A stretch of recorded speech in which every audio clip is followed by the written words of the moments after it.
I'm really, really excited to introduce the CEO of UGE, Nick Blitterswyk. UGE is a full-cycle developer of small to mid-size community solar projects right here in the United States. I've known Nick since 2016, but it wasn't until a few years ago when the company pivoted to becoming an owner of these projects that I became a shareholder. So without further ado, here's my good friend and one of the best CEOs, Nick Blitterswyk. Thank you so much, Jeff, for the intro. It's very nice of you. I really appreciate being here. So thank you, Jeff. Thank you, Ian. Thank you, Amanda. Thank you for the whole MCC community. It's really something special that you've built here. So like Jeff was saying, we are a full life cycle developer of mid-scale renewable energy projects.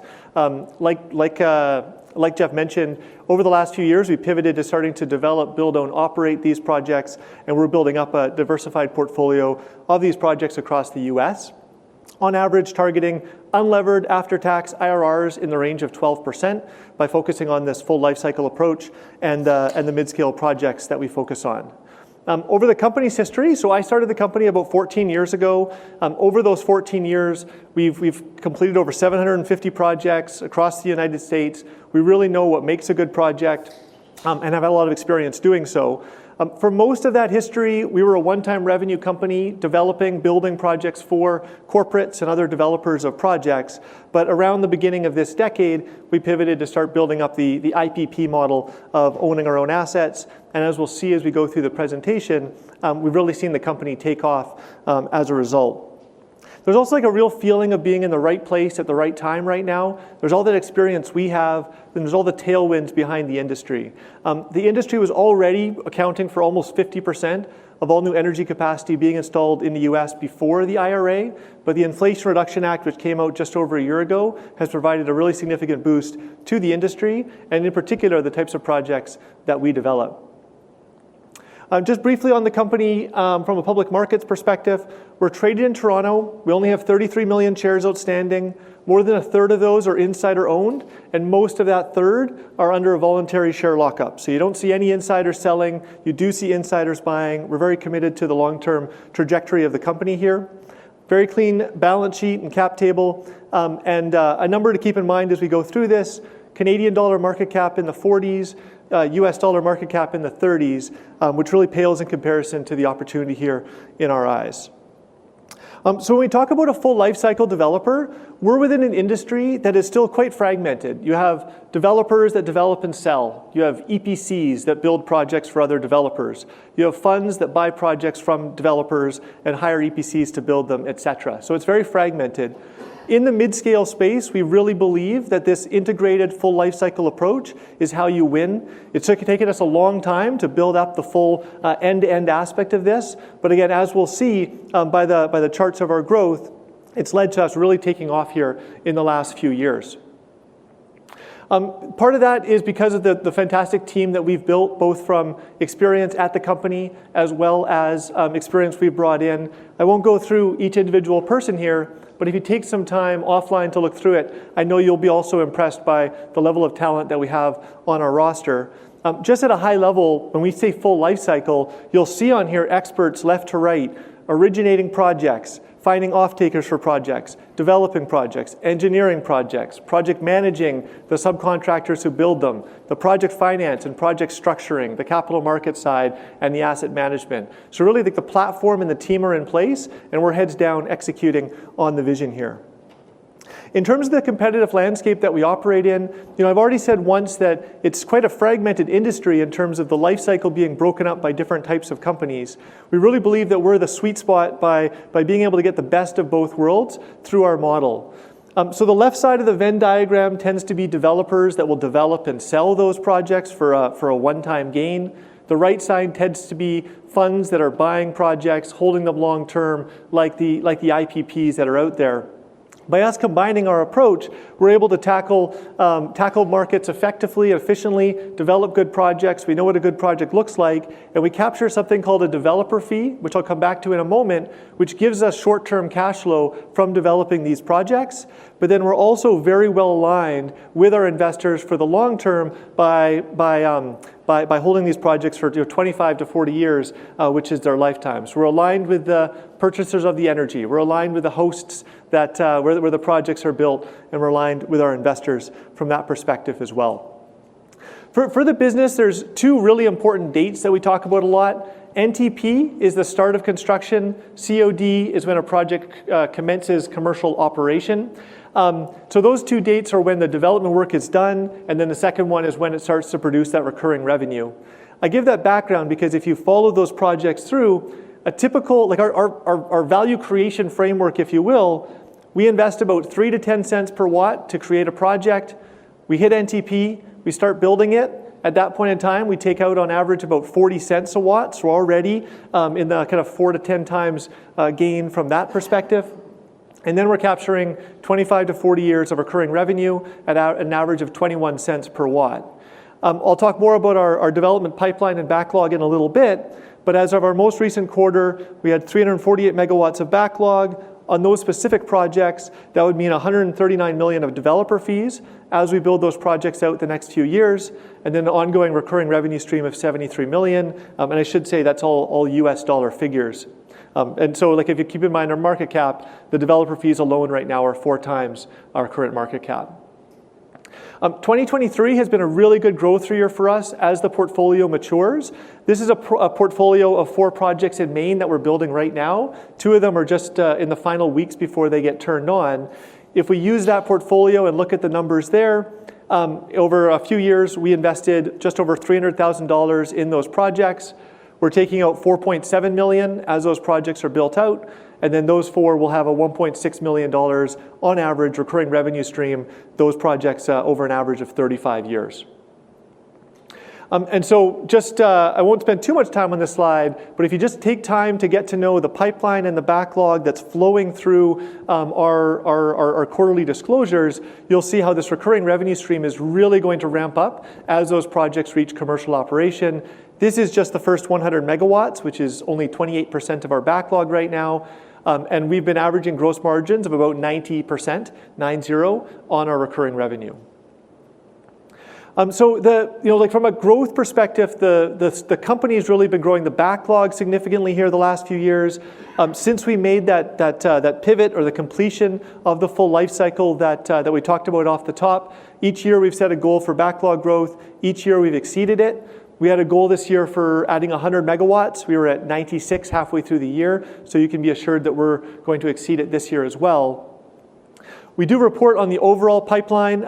This is a big aspect of the story, right, is that we have all these projects that we're working through the funnel towards commercial operation. They have value now, even though they're not generating recurring revenue just yet. I won't spend much time on the data here. You feel free, of course, to look at the disclosures yourself.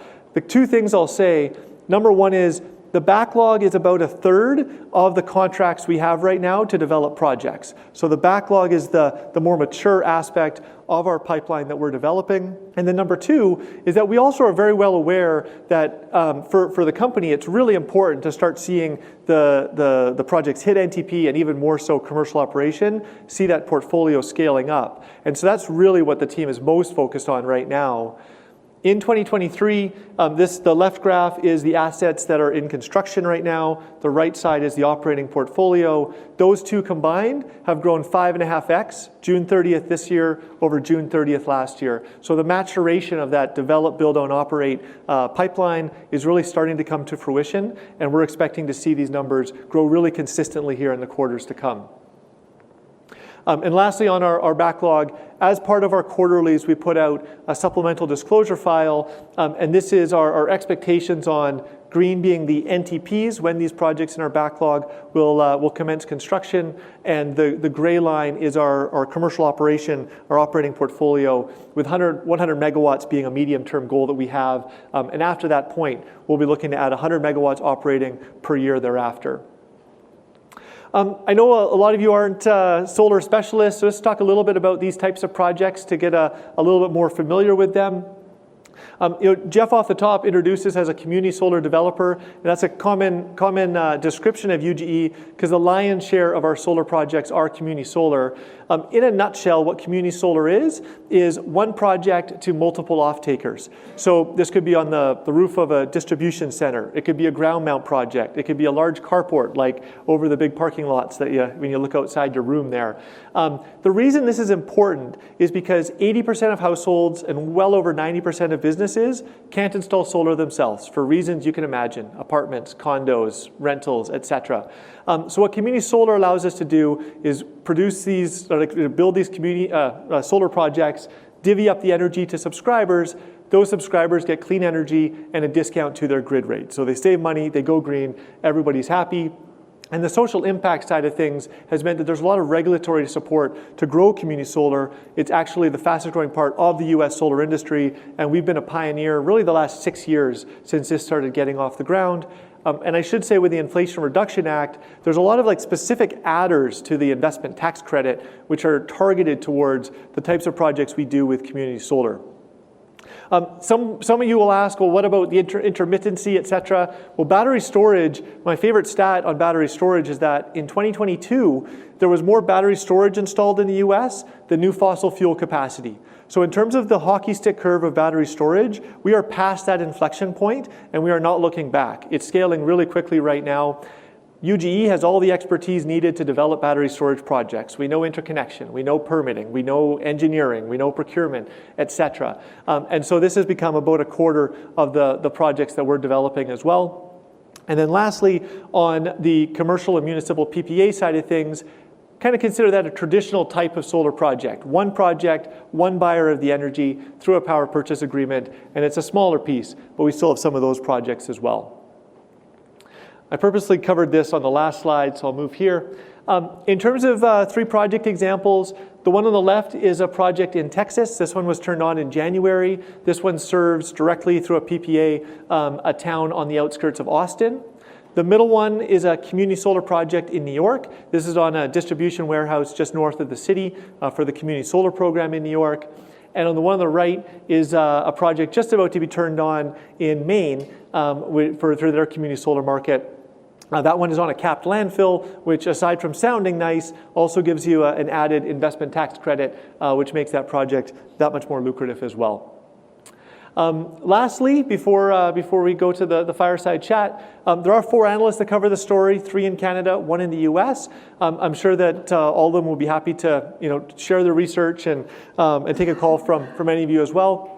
Feel free to reach out, and we will put our contact information up on the next slide if you'd like a copy of it. So with that, thank you again for tuning in.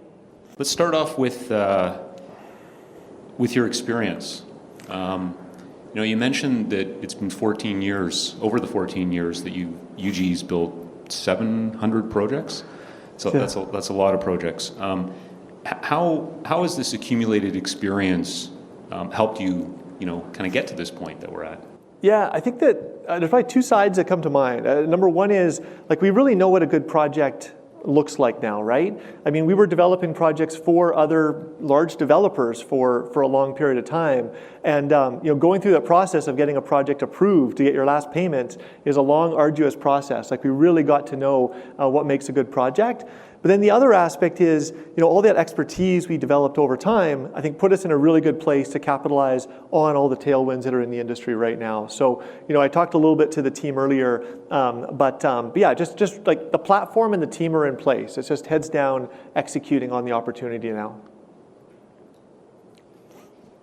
Since its passage about a year ago, you made reference to the IRA, the Inflation Reduction Act. Oddly enough, it's mentioned, coined rather.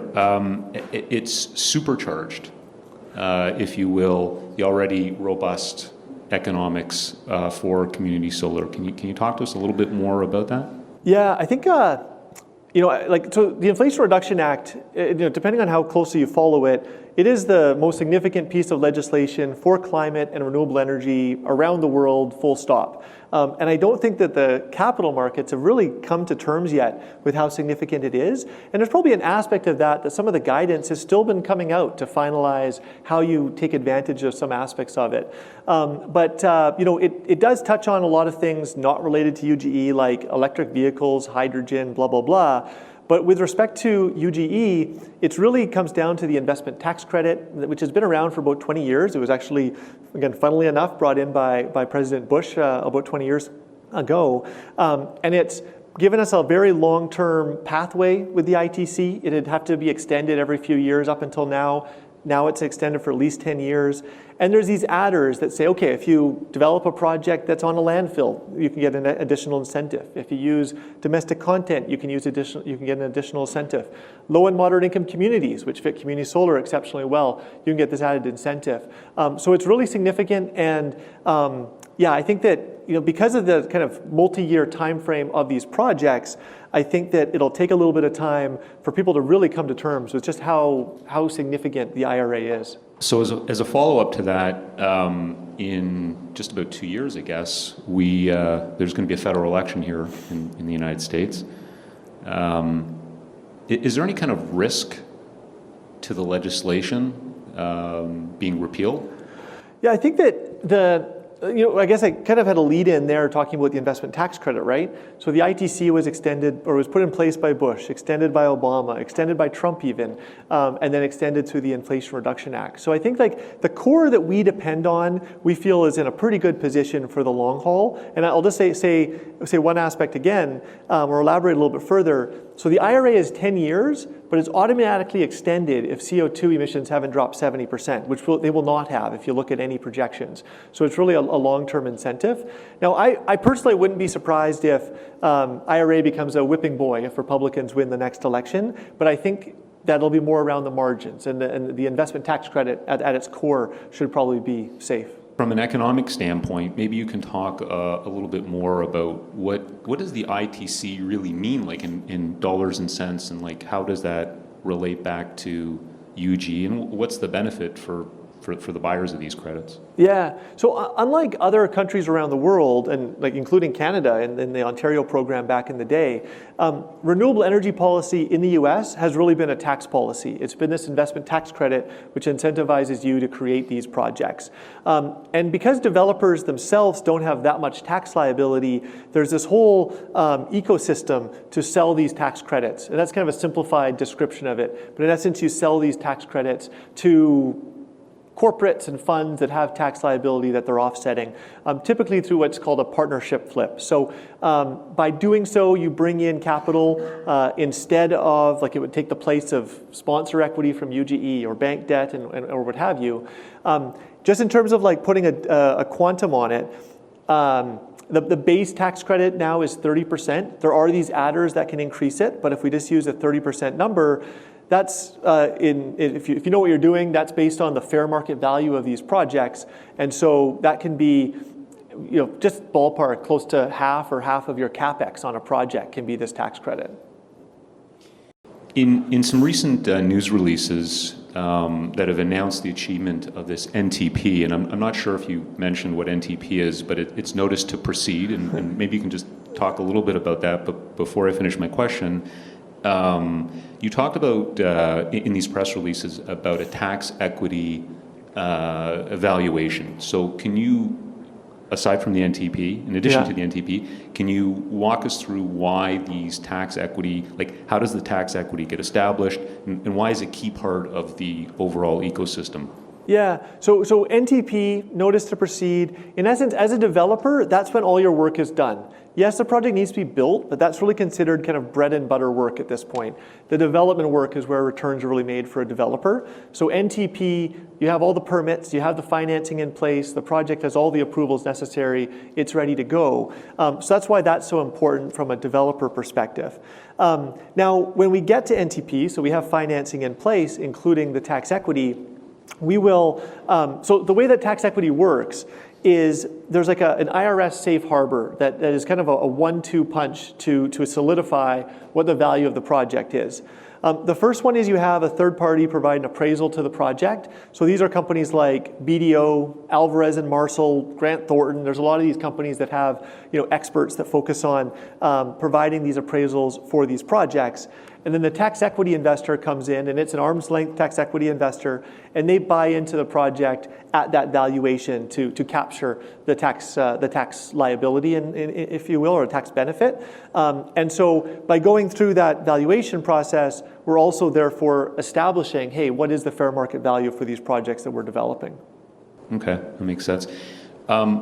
You've mentioned before that 80% of the value in these projects that UGE is creating is earned, established, if you will, by the time you reach NTP. And again, at NTP, the projects aren't generating any power yet. So give us an idea, like how much work is actually done to get to NTP? How many people on your team are involved? Like maybe how many steps? Just a very brief. Give us an idea of how complex it is to get to this NTP stage. I hopefully won't make anyone dizzy, but if I just go back to the people slide for 1 second here. To the nearest 50, the steps to go from origination to commercial operation, there's about 450 checklist items that we go through. From origination to NTP, it's about 300. So that's the number of steps. If you look at this list, really the first 4 people in their teams, which probably average about 10 person per team, they're focused on all these steps to get a project to NTP. So there's a lot that goes into that, from interconnection, permitting, engineering, procurement, project financing, et cetera. Okay, great. There's always there's always 2 sides to any story, and I guess from, if you want to call it, from the side that people don't like to talk about, in UGE's case, it would be, every day I fire up the Bloomberg and it seems like a day doesn't go by when there's not talk about interconnection delays, right? Yeah. Is it really that bad? So I think the reason that industry-wide you hear so much about interconnection is because the biggest impediment to the industry growing faster is interconnection. So the grid allowing projects to connect to the grid. If that was a rubber stamp, or if that was automatic, the growth in solar would be even so much faster than it has been so far. So I think that's why you hear about it so much. First and foremost, because companies like UGE are lobbying FERC, the Federal Energy Regulatory Committee, et cetera, to take steps to make that simpler. So there's that. I think so from UGE's perspective, development is inherently variable, and so project timelines do move around, and we try to own that. We try to forecast as accurately as we can there. But at the same time, I think the reason that we focus on these mid-scale projects, the reason we focus on community solar, et cetera, is because the energy transition is happening right now before our eyes, and these mid-scale projects can connect faster. They have more regulatory support. You don't need to worry in most cases about transmission upgrades and things like that. So I guess that's a bit of a long-winded way of saying it's not as bad as you hear. It's sort of like the treadmill that we're all sort of running on. But I'm also at the same time feeling really confident about the growth we've talked about here and our ability to work the system to our advantage as well. And before we move on, what does UGE do to mitigate it? I don't think you had a slide on the geographic representation of your current suite of assets. That strikes me as something that would help mitigate. Is there anything else that you can talk to us about there? Yeah, and I'll say this, a little bit of an abridged version of the deck. So on our website, we do have a map there. But geographical diversification across the U.S. is definitely part of it.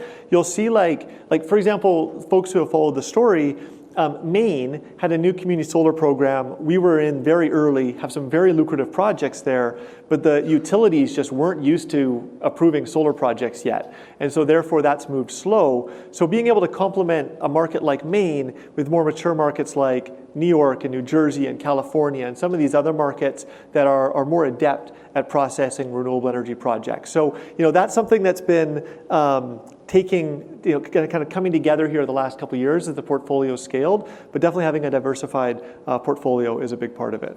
Okay. I can't wait till people stop asking questions about the pandemic, so I can promise all of you this is going to be the last one that I'm ever going to ask about it. Fingers crossed, of course.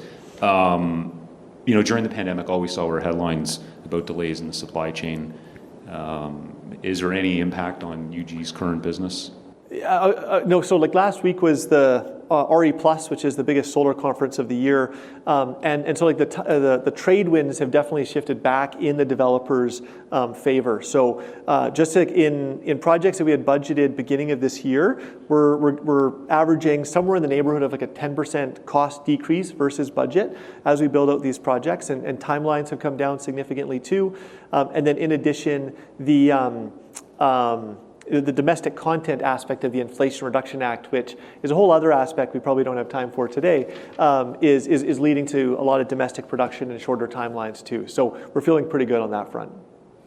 Higher inflation, higher interest rates, another thing that all the media likes to talk about these days. It's had an impact on pretty much all businesses in all sectors. Has UGE's cost of capital or anything else been really affected by this pretty sudden change in the macro environment? Yeah, so there's three things I'll unpack here, I think. So number one is, when we talk about inflation and that sort of overall macro environment that we've been in, I think what people often forget is, so like the way a community solar program typically works is retail rates are X, and we're going to provide subscribers to the energy a 10% discount to X. So in like inflation, if you followed what happened to energy rates went up quite significantly, which while we feel for the pain of those energy users in the markets we serve, that also means that the revenue profile of our projects went up quite significantly in many of these markets too. So that was actually a win for us. On the liability side, so for debt in our projects, I think there's a couple things going on. Number one is that there's still a lot more money looking to finance solar projects than there are solar projects. And so from that perspective, even though base rates have gone up, I would actually say that spreads have narrowed. With UGE specifically, we saw those charts earlier about how much our portfolio is scaling up right now. What that's meant also is that we have a more de-risked, larger, more diversified portfolio. So to put a number on it, we closed a very representative debt facility into our projects June of last year. That was the term debt was at 5.5. In this year, we've closed two very similar facilities, one at around 5.7 and one at around 5.8. So even in this increasing rate environment, we actually haven't seen that much change. So you add all that up together, and we're actually a little bit net positive. Got it. Before we move on to a couple of questions, I just want to end up with some questions about sort of valuation, if you will. So just, Nick, tie it all together for us. What do you think the potential for this business is? So I mentioned earlier, and I know that I think the prior presenter talked about not giving guidance, but we have talked about 100 megawatts is like base camp for us, getting that first 100 megawatts operating. Keeping in mind, we've completed over 500 megawatts of projects in our history, so this is manageable for us in the short to medium term here, and adding 100 megawatts thereafter per year. So you add all that up, end of this decade, we'd like to be in the gigawatt type scale for the IPP for the portfolio that we have. One of the slides talked about these developer fees that UGE is starting to earn and going to earn a heck of a lot more. I think it was 139 million US over the next few years. 4 times-ish the current market cap. What are you going to do with all that capital? Yeah, it's a high-class problem, as I would like to say. I think that we're super excited, of course, to see this portfolio mature, to be in a position where, we never said it, but we don't need to raise equity. We have a lot of capital sources available to finance these projects, and so from that perspective, I'm personally a big believer in the sort of the capital allocation framework of saying, hey, if we're this undervalued, the best investment we could make is our own equity, of course. So we're going to be heads down on the business, making sure that we scale it up. But yeah, I'm a fan of that thinking. So based on the 350-ish megawatts that are currently in the backlog, which, by the way, is contracted projects. A portion of the contracted. A portion, yeah, that's correct. Thank you. So let's say they all get successfully built. What does that mean, like from a valuation perspective? Well, I think, and one thing I would say, right, is there's some variation around that portfolio, but we'll be adding more too. So to use that sort of 350 megawatt framework, just those projects themselves, if you look at what these projects trade for, what IPPs are valued at, those projects themselves would be in the range of probably a net equity value of about $500 million. And then that's not giving any value for the pipeline and the platform that we'd be developing behind that. Last question for me. You mentioned that UGE sits in sort of an interesting intersection on the Venn diagram, that there's really no true comps. I can speak from personal experience in doing research in the industry that it's really, really difficult to find data points. The reason I bring this up right now is a few days ago, coincidentally, there was actually a transaction where details were announced publicly. Maybe just take 30 seconds and talk quickly about that, and then we'll open it up to some questions here. Yeah, and I think that company we don't have on that Venn diagram, but this is a developer that is develops and sells their projects, Canadian firm developing in the US. So projects that are pretty similar to what we do. That was a transaction, what was it, 3 projects for 21 megawatts, I think, sold for over 40 million USD. I actually think that's low, frankly, versus the valuations that we see. But like you said, Jeff, it is hard to find public comps in this space. We do have some private equity / infrastructure-backed private companies that we consider peers. But yeah, so it's always good to find those data points. And if anyone wants to look up, the company's name is SolarBank. If you want to check out the metrics on that. Nick, why don't we open it up to some Q&A here? We've got a few minutes. Anybody have any questions?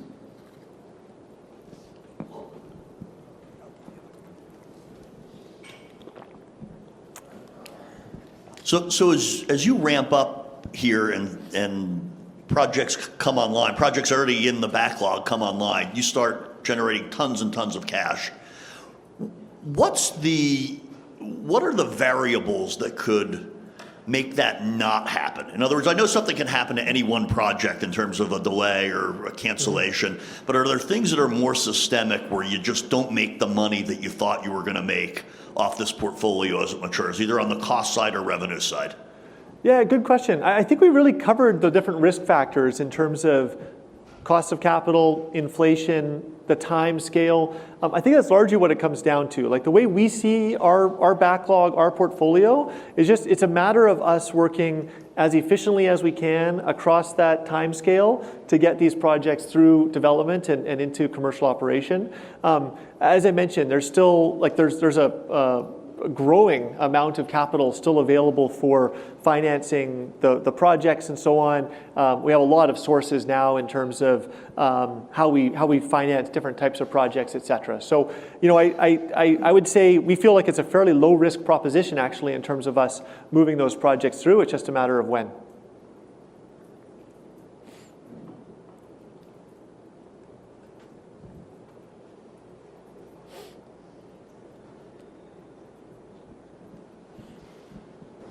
So your project, as you start building revenue, what would be the unit economics after, let's say, cost of finance, depreciation, and your own investment into the process? If you think through it, 2, 3, 4 years down the line, what will be true contribution margin out of this project in terms of percentages? Yeah, Thanks. and I'll say that, I'll flip back, what is it? Not too far. Oh, it doesn't work anymore. No worries. It's fine. It's in the presentation. But there's the most simplistic version of the financial aspect of the company was in that earlier slide. I think one, just trying to surmise in terms of why the disconnect between the value of our portfolio and the market cap of the company is that I think the like you do need to do your homework to understand how much value is being developed, right? So like the 350 megawatts of backlog that we talked about, on our balance sheet, the only thing that's going to show up is that 3 to 10 cents that we're investing, even though we're creating this asset that's worth $3 to close to $4 in many cases. And so from that perspective, like over time, our income statement will start showing that recurring revenue, that 21 cents per watt per year. Off of that, I'm trying to think how deep to go into this because the accounting can get a little bit complicated, but debt service is like about half of that. There's leverage into these projects. But yeah, so maybe without going too much into detail here, I would say if you want to get into more detail, like we're definitely very approachable to talk about more of that offline as well. Yeah. Yeah. Hi, I have a real estate background, so I'm going to ask you to explain the unit economics to me like I'm a 5-year-old or perhaps a golden retriever.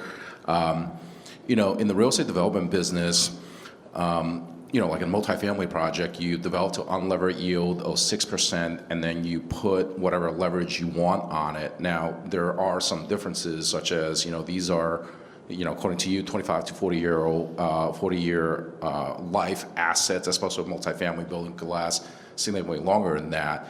Could you walk through what's a loan to value when you do a development project, what the unlevered yield would be, and then what kind of amortization would you put on a project so that because these assets are not, they're not infinite life like a walk-up building in New York City, right? I mean, technically they can stay around for a long time. And then if there is any terminal value in the land site, if you own that, because in real estate hard asset investing, there is, a lot of value potentially in that site, right? Thank you in advance. Yeah, for sure. I'll rattle off a few points there. So number one, in terms of the type of debt that go into these projects, typical structure would be like a 7-year mini perm on a 20 or a 25-year AM. And I talked earlier on the types of debt rates we've seen of like mid to high fives, even in this rate environment. So that's the way the debt works in these projects typically. In terms of terminal value of our project, so let's say that we have a lease for 40 years on a piece of land. We will not assume any terminal value after those 40 years, even though presumably, we're on that land. We have the interconnection is not timed for 40 years; it's infinite. So presumably, there's still value there. We put 0 cents of value on that in terms of these projects.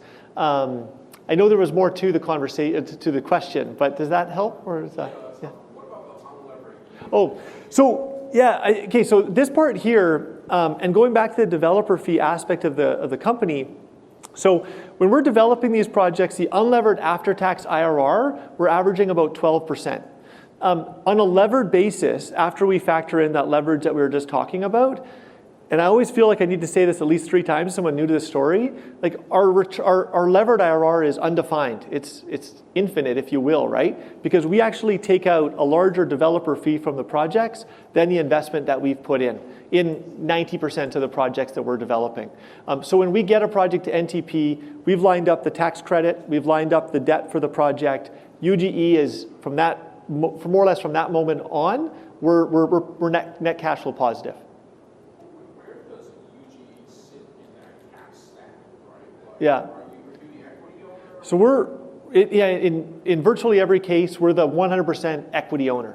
So so a typical cap stack, sponsor equity is UGE, tax equity is the purchaser of that tax credit, and then the debt that we've been talking about is a bank.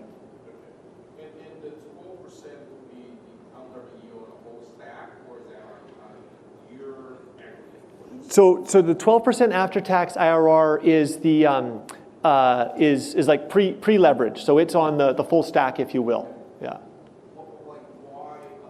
My mind's blown because I come from the real estate world and you don't get 12% on Yeah. What's the magic? What's the magic? I think the magic is all those steps that are involved in doing this. Like a question I will get quite often is, hey, with the IRA, are you seeing more competition, et cetera? It's like we see new startups sprout up on the fringes. I know someone who started up a company that's like working with corporates to find developers to develop projects for them.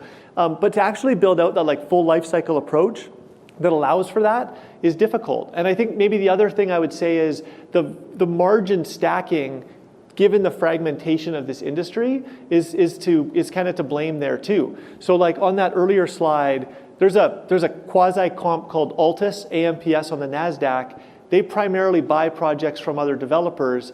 They'll price those at like a unlevered after-tax IRR of like 7%.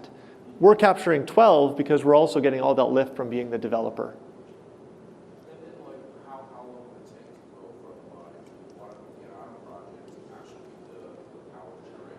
So let's say that like if we're doing a vanilla New York City community solar project, we could do that start to finish in 12 months. But then like interconnection being the sort of the treadmill we're walking on, you get markets where that's 3 or 4 years. And it's primarily a relation to working with these slow utilities and their process they go through.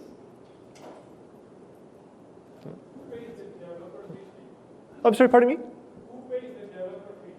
So what happened? Okay, so like let's say that I don't know if this math will perfectly work out, but let's say we have $6 million of capex on a project, and let's say that we bring in debt plus tax equity of 7.5. So we're pulling out that 1.5. So really, it's out of the proceeds of financing the project. So it's out of the debt and the tax equity.